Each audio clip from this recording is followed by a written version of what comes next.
গুম করে নির্যাতন ও হত্যা ৬৭% বেশি ঘটনার জন্য দায়ী পুলিশ, র্যাব, ডিবি ও সিটিটিসি।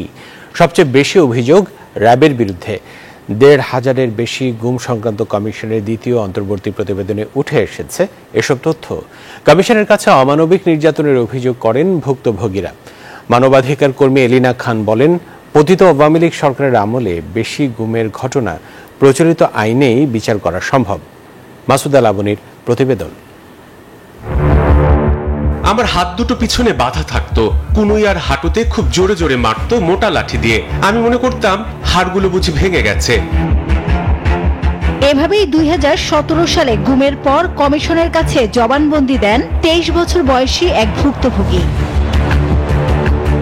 এমন ভয়াবহ নির্যাতনের চিত্র উঠে এসেছে গুম সংক্রান্ত তদন্ত কমিশনের দ্বিতীয় অন্তর্বর্তী প্রতিবেদনে। এতে গুমের ঘটনায় প্রত্যক্ষ ও পরোক্ষভাবে জড়িত প্রতিটি বাহিনীর ভূমিকা তুলে ধরা হয়েছে। ১৮৩৭টি গুমের অভিযোগের মধ্যে ১৭৭২টি বিশ্লেষণ করেছে কমিশন।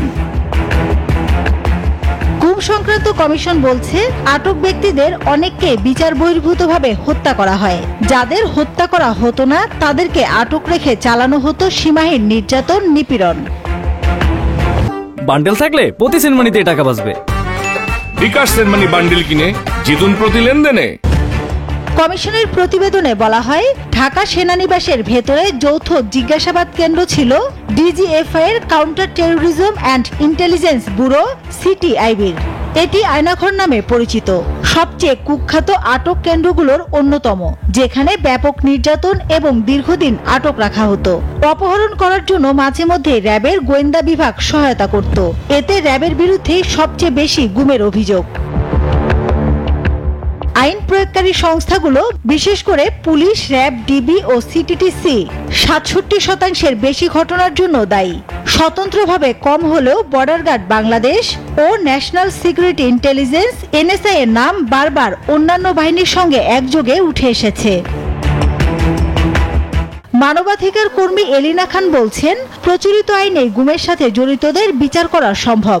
গুম খুনের কিন্তু অলরেডি নির্দিষ্ট একটা বিচার আছে। এখানে কিন্তু যাবজ্জীবন কারাদণ্ড আছে, মৃত্যুদণ্ড আছে এবং ১০ বছর সশ্রম কারাদণ্ড আছে। আমি মনে করি যে বাহিনীর ক্ষেত্রে যদি এই ধরনের ঘটনার সাথে জড়িত আছে, যদি একদম নির্দিষ্টভাবে তাদের জবাবদিহিতার মধ্যে নিয়ে আসতে হয়, শুধু প্রশাসনিকভাবে না, কয়েকটা জিনিস তারা বিচার করতে পারে। সুতরাং তাদেরকে সাসপেন্ড করে তাদেরকে নর্মাল যে বিচার প্রক্রিয়া তাতে নিয়ে আসা উচিত।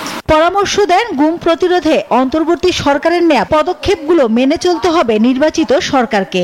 ৯ থেকে যে ২০২৪ মধ্যে যেটা করা হয়েছে সেটা ব্যাপকভাবে হয়েছে। আমরা সিগনেচার করেছি যে গুম খুনের আর যেন কোনো কিছু ঘটবে না এই দেশে। একটা অপসংস্কৃতির যে একটা টেন্ডেন্সি গড়ে উঠেছে সেটা বন্ধ হবে। ২০০৯ সালের ৬ জানুয়ারি থেকে ২০২৪ সালের ৫ আগস্ট পর্যন্ত গুমের ঘটনা তদন্তে ২৭ আগস্ট কমিশন গঠন করে সরকার। মাসুদা লাবনী, নিউজ 24, ঢাকা।